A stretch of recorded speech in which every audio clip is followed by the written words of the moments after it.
Shalom TTS-ku yang terkasih, teman tapi rasa saudara. Pagi ini aku lagi kompres pundakku dengan bantal enzim ya, karena ototnya agak sedikit kaku dan kemarin habis fisioterapi, jadi ini lagi dilemesin gitu istilahnya ya. Tapi aku nggak ingin buang-buang waktu, jadi sambil mengompres pundakku ya, menikmati ademnya bantal enzimku yang enak ini, aku ingin berbagi dengan kalian tentang ini 5 bahasa kasih atau 5 love language ya. Kenapa aku pengen berbagi ini? Karena kemarin itu kami beberapa ibu-ibu belajar tentang hubungan seorang istri dengan suami ya, yang benar tuh gimana gitu. Jadi ada kita ikut satu kelas Motherwise namanya. Di unit itu ada yang berbicara tentang hubungan seorang istri dengan suami ya, dimana kita diajarkan bahwa istri itu hendaklah tunduk kepada suami dalam segala hal gitu. Nah, tunduk sendiri bukan hal yang mudah ya. Kalau suami kita itu benar, gak masalah ya, tentunya mudah untuk istri itu tunduk. Tapi kalau pas suami itu yang belum bisa memenuhi kewajibannya, kalau yang pas suaminya itu belum benar-benar banget, terus apakah istri boleh tidak tunduk? Ya, perintah Allah kan mengajarkan kita harus tunduk loh kepada suami. Nah, cara untuk tunduk itu ya kasih ya. Jadi di 1 Korintus 13 ayat yang pertama itu ada ditulis bahwa sekalipun kita itu menguasai semua bahasa manusia, termasuk juga menguasai bahasa malaikat, tapi kalau tidak ada kasih, semua itu sia-sia.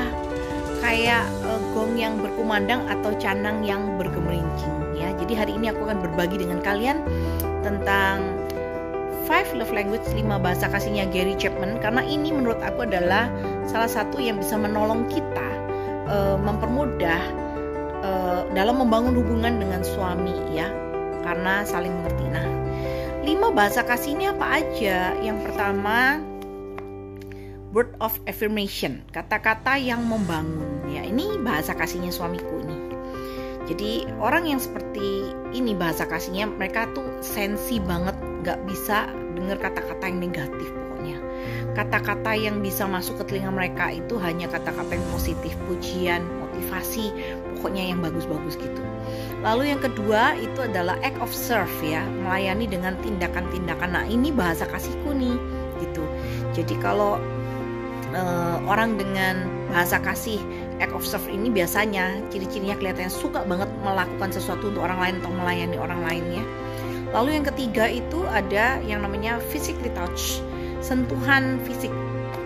Ini anakku yang gede bahasa kasihnya seperti ini. Jadi mereka tuh biasanya seneng gandengan, terus suka kalau anak itu masih suka dicium, dipeluk sama orang tuanya. Kalau jalan tuh selalu nempel kayak gitu-gitu ya, kelihatan. Lalu quality time, yang berikutnya adalah quality time, waktu yang berkualitas. Nah, ini bahasa kasihnya anakku yang kecil. Gak usah ngapa-ngapain, gak usah ngerjain apa-apa, ditemenin aja, duduk di satu ruangan udah seneng gitu ya. Harus ada waktu khusus bersama-sama dengan mereka, itu bahasa kasihnya. Lalu yang terakhir ada gift ini hadiah atau pemberian. Nah, dari 5 ini kita harus mengenal apa bahasa kasih kita sendiri ya, dan apa bahasa kasih dari pasangan kita atau suami kita. Karena kalau enggak, kelihatannya sepele, bisa jadi runyam gitu. Saya akan kasih contoh seberapa penting sih bahasa kasih ini untuk dipahami ya. Jadi satu saat anakku yang kecil itu merayakan ulang tahun. Terus kita nanya, kamu pengen apa Mi? Kan kalau anak-anak ulang tahun biasanya anakku ini udah waktu itu sekitar mungkin SD atau SMP, aku lupa, pokoknya masih agak kecil lah, nggak kayak sekarang ya, udah SMA. Dia itu biasanya kalau anak ulang tahun kan pasti di sekolah kan, ulang tahun di sekolah, bagi-bagi kue lah, bla bla bla. Jadi kita nanya juga, kamu mau ini nggak, bagi-bagi kue nggak ke teman-teman di sekolah? Dia bilang oke, mau. Jadi kita siapin gitu. Lalu kemudian dia pengen shopping, beli baju baru, sepatu baru, oke, kita temenin ya. Lalu dia pengen waktu itu minta hadiahnya itu nginep hotel. pas nginep hotel ini ya kan, ternyata di hotel itu nggak seperti bayangan dia gitu. Apa namanya itu, ada tempat bermain untuk anak-anak gitu. Karena anak kecil kan suka playgroundnya itu nggak ada gitu.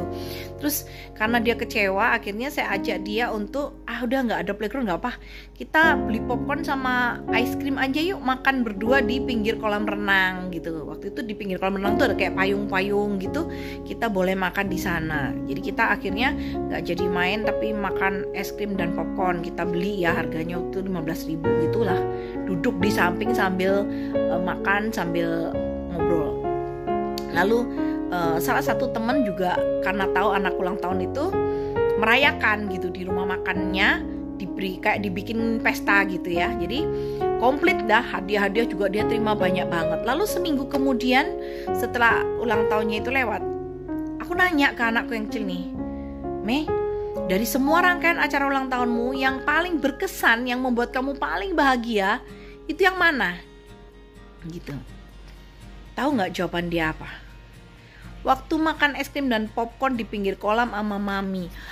Saya langsung, nggak salah, 15.000 rupiah. Kita bayarin hotelnya berapa ya, istilahnya beliin dia kue untuk dibagiin berapa, tapi dia hanya bahagia dan yang dia ingat momennya itu yang makan es krim berdua. Dari situ saya mengerti betapa pentingnya yang namanya love language itu buat seseorang ya.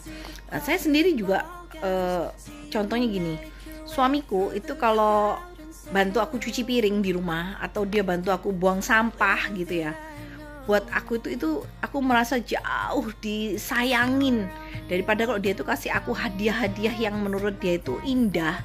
Ya memang indah sih hadiahnya, aku juga seneng kasih hadiah, tapi aku benar-benar merasa dicintai itu waktu dia bantu aku. Misalkan lagi belanja, tiba-tiba tasku dibawain, yang kayak gitu-gitu. Kenapa? Karena love language-ku act of serve. Nah, ini pentingnya ketika seseorang mengerti bahasa kasih dari pasangannya, suaminya. Tangki kasih sayang itu diisi terus. Tapi kalau kita memberikan perlakuan yang bukan bahasa kasihnya, itu kayak tangkinya itu kosong, makin lama makin kosong. Jadi contohnya gini ya, misalkan suamiku bantu aku cuci piring gitu, berarti kan dia mengisi tangki kasih sayangku. Apa yang aku lakukan? Aku akan berterima kasih, thank you ya, kamu tuh memang suami yang paling hebat gitu. Nah, pada saat aku lakukan itu, karena bahasa kasihnya dia itu word of affirmation, aku mengisi tangki kasih sayang dia. Gitu ceritanya. Kalau ke anakku yang besar, aku akan cium dia setiap hari sebelum tidur, gandeng dia waktu jalan, itu mengisi tangki kasih sayangnya gitu. Nah, kalau anakku yang kecil itu aku harus meluangkan waktu untuk ngedate berdua dengan dia. Pokoknya harus ada waktu khusus hanya aku dan dia gitu, karena bahasa kasihnya adalah quality time. Jadi kira-kira gitu ya teman-teman, ngerti kan? Jadi itu akan sangat menolong ketika kita membangun hubungan dengan suami kita. Terlepas dari kita itu mau harus tunduk atau gimana, tapi kalau kita mengerti kasih itu jalan, percayalah itu semuanya akan lebih mudah. Karena buat seorang istri ketika kita tunduk pada suami kita, itu juga adalah cara ampuh untuk menaklukkan hati suamimu. Gampang? Enggak sama sekali, susah, tapi kita mau belajar sama-sama. Dan aku percaya apa yang kita niatkan dengan baik, kita sebagai istri mau belajar tunduk ya, apapun kondisi suami kita, Tuhan akan perhitungkan itu. Semoga apa yang aku bagikan tentang 5 love language dari Gary Chapman ini bermanfaat buat kita semua ya. Mari kita belajar bagaimana membangun hubungan yang benar dengan suami supaya nama Tuhan dipermuliakan. Oke guys, tetap sehat, tetap semangat, sampai ketemu lagi di video yang selanjutnya. Maafkan kalau hari ini aku dari atas tempat tidur ya. Doain ini cepat beres supaya aku bisa beraktivitas dengan baik lagi ya. Oke. God bless you, sampai ketemu lagi. Bye bye.